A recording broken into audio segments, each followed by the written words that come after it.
Hello everyone. Back again with film recaps. In this video, I'm going to recap one of the thriller mystery films from 2003, titled Mystic River. Before we get to the storyline, I'd like to wish everyone a happy and great day. Without further ado, let's get straight to the storyline. The movie opens with three kids named Jimmy, Sean, and Dave, playing hockey on a street. However, their ball is soon sucked into a sewer, leaving the boys annoyed. After thinking about what to do, a rebellious Jimmy finds a patch of fresh cement, and writes his name on it. Sean does the same, but when it's Dave's turn, a man steps out of his car and scolds them for destroying municipal property. He has a badge and a handcuff, so the kids believe he's a cop and are terrified. He then asks the kids for their addresses, and learns that Jimmy and Sean live on the same street, but Dave lives a few blocks away. And so, the man decides to drive Dave home and talk with his mom about his mischievous behavior. Dave is hesitant, but the man aggressively pushes him into the vehicle. Once inside, another man wearing a crucifix ring looks at Dave and gives him a grin. The three then drive away, while Sean and Jimmy watch them in fear and confusion.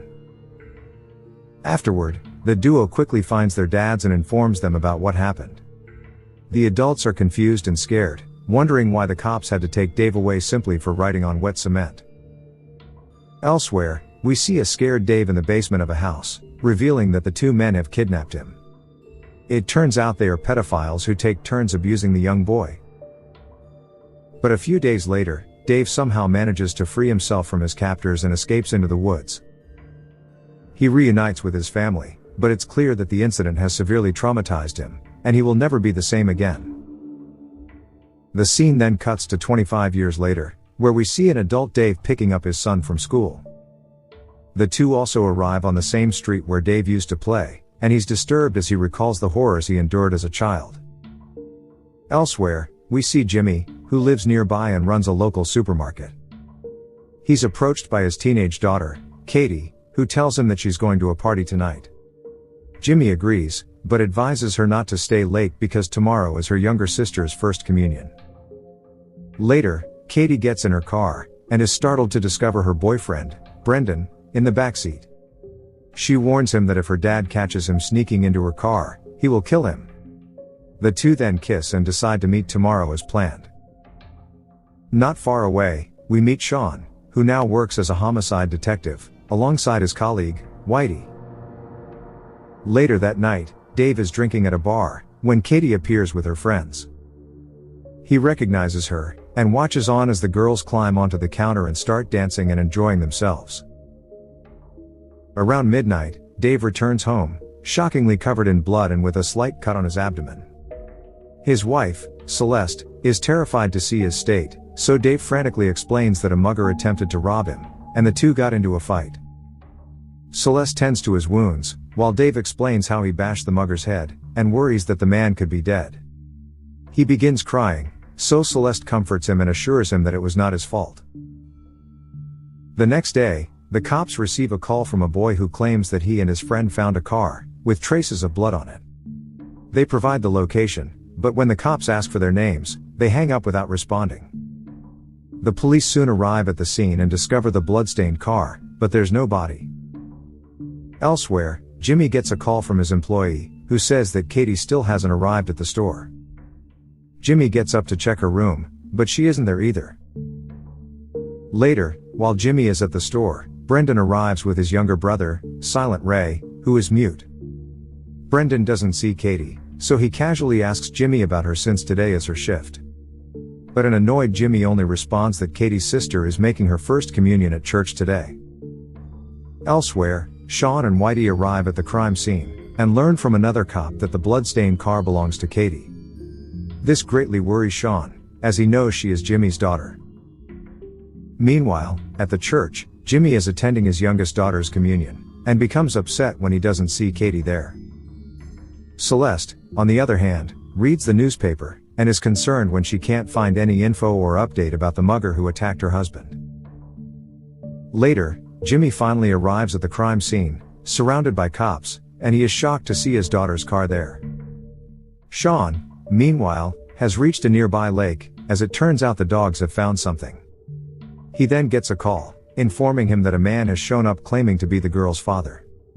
Jimmy is with a couple of thugs who have started to get violent, and Sean recognizes them as the neighborhood criminals known as the Savage Brothers.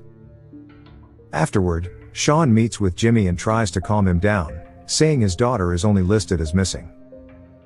But he suddenly gets a call from his team, informing him that there has been a discovery. Meanwhile, Celeste becomes increasingly worried, as she watches the news about the blood-stained car and a missing woman. She seems to suspect her husband is involved with this. Sean soon catches up with the police, and is horrified to discover Katie's body inside a well in the park. She appears to have been brutally beaten, and suffered 2 gunshot wounds to her head, which reportedly caused her death. Just then, Jimmy tries to force his way to the crime scene, but is detained by the cops. He frantically asks Sean if his daughter is dead. When the detective doesn't answer anything, Jimmy takes this as a yes, and becomes distraught. Later, he arrives at the morgue, and confirms his daughter's body. He and his wife, Annabeth, sit down with Sean and Whitey to discuss the investigation. They talk about Dave's case from many years ago, and it turns out that Celeste and Annabeth are cousins, making Jimmy and Dave family. We also learn that Katie is actually the daughter of Jimmy's first wife, who passed away long ago. Here, Whitey questions Jimmy about the time he spent in prison for robbery. But this only irritates Jimmy, who responds that it happened 16 years ago, and his daughter's death has nothing to do with this. Later, the detectives meet an old woman, who lives near the crime scene where Katie was murdered. She reveals that she heard Katie greeting someone with a hi, before a loud gunshot was heard. This means that the young girl knew the killer. Afterward, the detectives question Katie's friends, and learn that she was planning to flee to Las Vegas with Brendan to start a new life. On the other hand, Dave is surprised by Jimmy, who came to pay a visit at Dave's place. Jimmy notices the injury on Jimmy's hands, and asks him about it, but Dave gives him a flimsy excuse. Next, the detectives go to visit Brendan, and he's distraught to find out that his girlfriend is dead. He admits that the two met before Katie went to the bar, and were planning to flee the following day. He also reveals that their relationship was kept secret, because Jimmy hates Brendan's family for some reason. Just then, his brother, Silent Ray, arrives with his buddy, John, and they go to watch TV. The detectives then ask Brendan to take a polygraph test to confirm that everything he said is true. The next day, Whitey informs Sean that Brendan has passed the polygraph, and they decide to interrogate everyone who was at the bar that night. They notice that Dave is one of the possible witnesses, and decide to approach him. Later, the two catch up with Dave, who is taking his son to school. They question him about Katie, and Dave informs them that he saw her that night, and said hello. He claims that the girls left the bar 15 minutes before him, which was around 12:45 a.m. After separating from Dave, the detectives begin discussing, and Whitey admits he has suspicions about Dave. He points out Dave's injured hand, and the fact that he was the last person to see Katie. But Sean doesn't think so, because he knows Dave well enough. The next day, the detectives meet with Jimmy, and inform him that his daughter was planning to run away to Las Vegas with Brendan. This infuriates Jimmy, and he accuses Brendan of being the killer.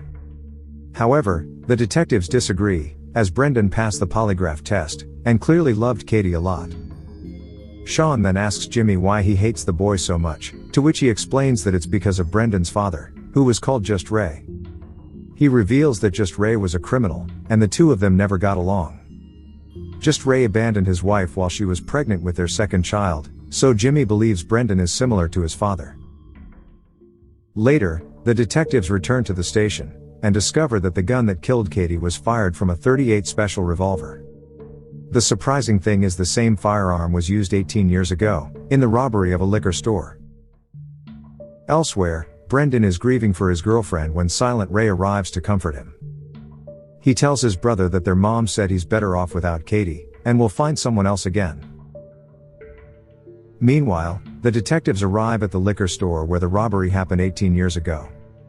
They meet the owner, and are shocked to find out that the robber was none other than Just Ray, who was a former employee of the store. In another scene, Celeste arrives home late at night, and Dave asks where she was. She tells him that she was in her car, thinking about the day Katie was killed. Dave then asks if she thinks he's the culprit, because ever since then, Celeste has been acting repulsed around him. She responds that she's confused, and questions why Dave didn't inform the police about the mugger, and why there's no news about him. This upsets Dave so much that he finally opens up about his traumatic experience as a child, when he was abused by pedophiles. Celeste is shocked by the revelation, while a disturbed Dave leaves the house to clear his mind. The next day, Whitey informs Sean that he secretly checked Dave's car the previous night, and found bloodstains in the front seat, and in the trunk. It turns out that the blood type in the trunk matches Katie's, which is O positive. The detectives then interrogate Dave, but he doesn't provide them with any useful information. He simply claims that his car was reported missing, and asks the detectives to find and question the thieves instead. Elsewhere, Jimmy meets with the Savage brothers, whom he had ordered to conduct a private investigation to find the killer. They tell him that this morning, the detectives came and took Dave to the station. This means that he has something to do with the case, which shocks Jimmy. Elsewhere, the detectives review Just Ray's background, and discover that after being released for a robbery, he was arrested again for other illegal activities. But for some reason, he wasn't punished or charged for those offenses. The detectives then meet with Ray's arresting officer to question what exactly happened. It turns out that Just Ray didn't serve a sentence back then because he cooperated with the FBI. He ratted out Jimmy's robbery, and sent him to prison for 2 years. The interesting thing is that 2 months after Jimmy's release, Just Ray mysteriously vanished without a trace. Meanwhile, Jimmy returns home to find Celeste waiting for him. She nervously tells him that she has decided to separate from Dave, because she's scared of him. Celeste finally explains everything, including how Dave arrived home covered in blood, and made up a story about a mugger the night Katie was killed. Upon hearing this, Jimmy is shocked, and asks if she thinks Dave killed Katie. Celeste begins to cry, and responds yes with a heavy heart. In another scene, Brendan is questioned by the detectives again, and he claims that his dad didn't have any guns. He also reveals that his dad is still alive, as he sends them $500 every month. And so, the detectives inform him that the gun used to kill Katie is the same one Just Ray used in the robbery 18 years ago. However, Brendan insists that it's impossible, as his dad didn't own any guns. Even upon relentless questioning, he stands his ground, leaving the detectives with no choice but to let him go. Meanwhile, Dave is approached by the Savage brothers, who invite him to drink. Dave suspects something is up, but he accepts the invitation anyway. Returning to the police station, Sean and Whitey listen to the 911 recording, which they never listened to, where a boy had called to report the bloodstained car. But they are shocked when they hear the boy accidentally referred to the victim as her, meaning they knew the victim was a woman. This is suspicious because, at that time, the car was abandoned on the street, while the body was far away in the park. Elsewhere, the Savage brothers tell Dave several entertaining stories, and force him to drink a lot. But then, Jimmy also soon arrives, and begins drinking alongside them. Meanwhile, Brendan returns home, and checks the attic where he had hidden his dad's gun, but we only see the gun cover there. Soon enough, Silent Ray and John arrive home, and Brendan casually greets his brother. Elsewhere, we see Dave throwing up behind the bar, followed by Jimmy and his men. Here Jimmy suddenly reveals the story of how he murdered Just Ray several years ago, in the same spot, and threw his body in the river. He explains that it was not just because he turned him into the cops. But it was because his first wife had cancer, and he couldn't be with her in her last days because of Just Ray. On the other hand, Brendan asks his brother who he hates, but the boy answers no one. He then asks who he loves, and Silent Ray responds that he loves his brother. Meanwhile, Dave realizes that Jimmy suspects him of Katie's murder, and pleads that it's not the case. He reveals that he actually killed a child molester that night, who was assaulting a kid in a car. But Jimmy doesn't believe him, and questions why he wouldn't tell this to Celeste. Dave desperately pleads his innocence, but Jimmy pulls out a dagger, and promises to let him live if he admits the truth. Returning to Brendan, he pulls out the gun cover, and demands that his brother confess his love for him. But Silent Ray suddenly begins to panic and tries to leave, so Brendan starts hitting him. John also attempts to flee, but Brendan stops him and brutally beats him as well. By this point, he accuses his brother of killing his girlfriend. But then, John quickly points a gun at Brendan. Luckily, the detectives also arrive, and manage to restrain the kid. Meanwhile, Jimmy continues to pressure Dave to confess, and promises to spare his life if he tells the truth. In a desperate attempt to save himself, a distressed Dave admits that he murdered Katie. It is because she reminded him of the youth he never had. And upon hearing this,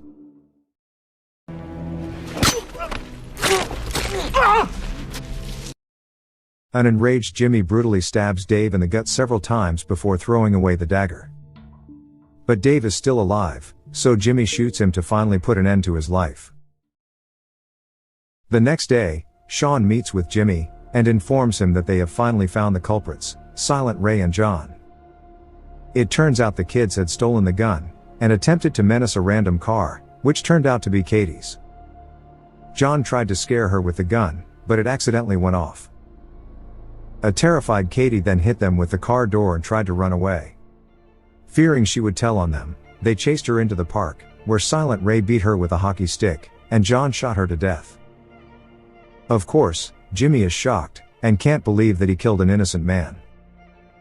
Sean states that he's looking for Dave, as the body of a convicted pedophile has been found in the woods. But Jimmy denies seeing him, and tells Sean that he should have solved the case a bit sooner.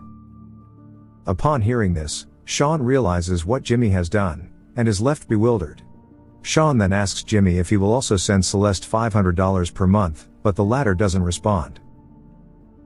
Later, Jimmy returns home, and confesses to his wife that he killed the innocent Dave, and threw his body into the river.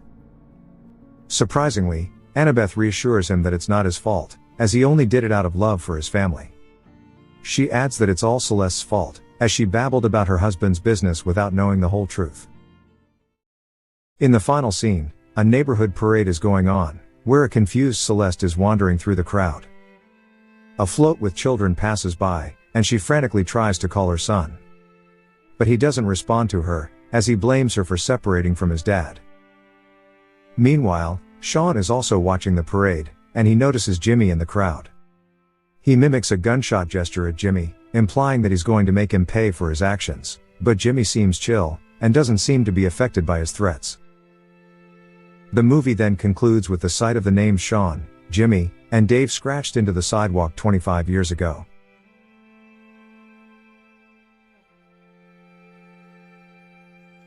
Okay guys, thanks for watching. See you again in the next video.